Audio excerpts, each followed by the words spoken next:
તો ગ્લોબલ માર્કેટની અપડેટ લઈને આરતી મહેતા આપણી સાથે જોડાઈ ગયા છે। આરતી, વેરી ગુડ મોર્નિંગ। ખાસ કરીને આજના દિવસે ક્યાં વૈશ્વિક બજારો પર નજર? Good morning. અને ગ્લોબલ સંકેતોની વાત કરી લઈએ તો થોડાક મિશ્ર સંકેતો જ આપણને બનતા દેખાઈ રહ્યા છે। સૌથી પહેલાં શુક્રવારે જો યુએસ માર્કેટની વાત કરી લઈએ તો એક નાની રેન્જમાં કામકાજ આપણને થતું દેખાયું હતું। S&P 500માં લગભગ 20 પોઈન્ટ્સની રેન્જ એક આપણને બનતી દેખાઈ હતી અને નાસ્ડેકની વાત કરી લઈએ તો 100 પોઈન્ટ્સની રેન્જ એક કામકાજ આપણને શુક્રવારના માર્કેટમાં બનતું દેખાયું હતું।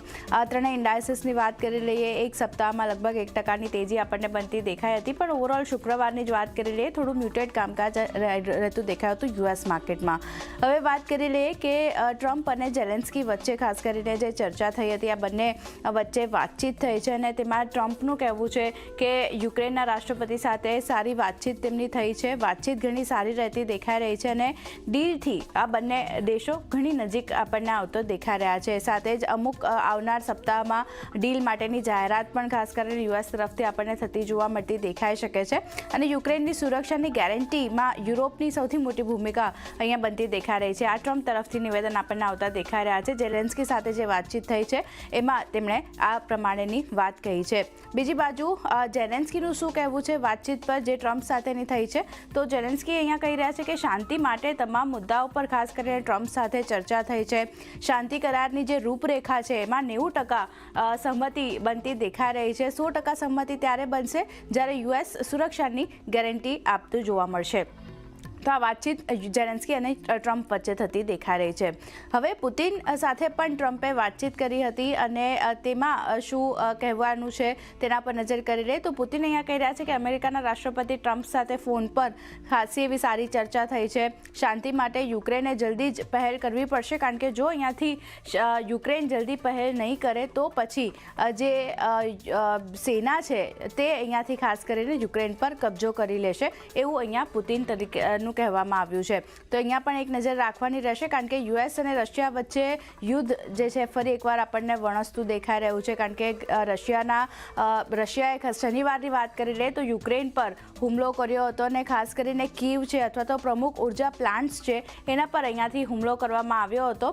સાથે જ હુમલામાં 500થી વધારે ડ્રોનનો ઉપયોગ પણ થયો છે અને 40 મિસાઇલોથી પણ યુક્રેન પર હુમલો કરવામાં આવ્યો છે। તો આ એક ડેવલપમેન્ટ જે આપણે જોઈ રહ્યા છે શનિવારે, આ ફરી એકવાર રશિયા અને યુક્રેન વચ્ચે યુદ્ધ જે છે તે આપણને વધતું જોવા મળતું દેખાયું હતું। પણ આ બધાની વચ્ચે જો કોમોડિટીઝમાં ખાસી એવી ઉતાર ચઢાવ બનતો દેખાયો છે। ચાંદીના ભાવ પર નજર કરી લઈએ, વૈશ્વિક બજારમાં $84 નજીક કિંમતો પહોંચતી દેખાઈ હતી, પણ ત્યારબાદ ઉપલા સરેથી થોડો ઘટાડો પણ આપણે જોયો છે।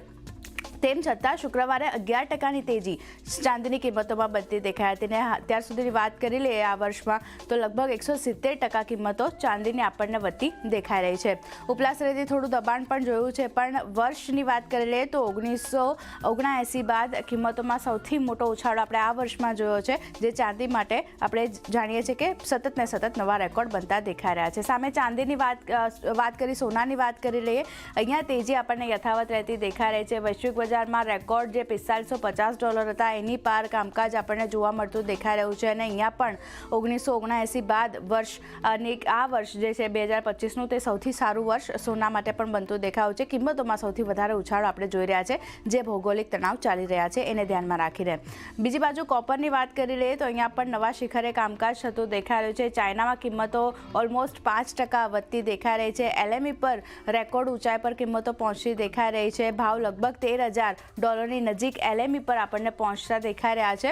સાથે જ યુએસની વાત કરી લઈએ તો અહીંયા પણ રેકોર્ડ સ્તરની પાસે કામકાજ જોવા મળતું દેખાઈ રહ્યું છે। તો કોપરમાં પણ ખાસ કરીને જે સપ્લાય ડિસ્ટ્રપ્શન ચાલી રહ્યું છે એને લીધે એક ફોકસ બનતું દેખાઈ રહ્યું છે। તો કોમોડિટીઝને ખાસો એવો ફાયદો આજે ભૌગોલિક તણાવ ચાલી રહ્યા છે એને લીધે મળતો દેખાઈ રહ્યો છે।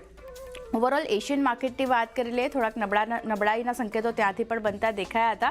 નિક્કેઈ જુઓ નેગેટિવ છે, કોસ્પી તાઇવાન ઇન્ડેક્સમાં એક પોઝિટિવ સેટઅપ જોઈ રહ્યા છે અને ઇન્ડાઇસીસમાં પણ તેજી સાથેનું કામકાજ થતું દેખાઈ રહ્યું છે, જ્યાં શેંઘાઈમાં 0.5%થી વધુની અપસાઇડ અને હેંગસેંગમાં પણ 0.5%થી વધુની તેજી સ્ટ્રેટ ટાઈમ્સ ફ્લેટ પોઝિટિવ આપણને બતાવી રહ્યું છે।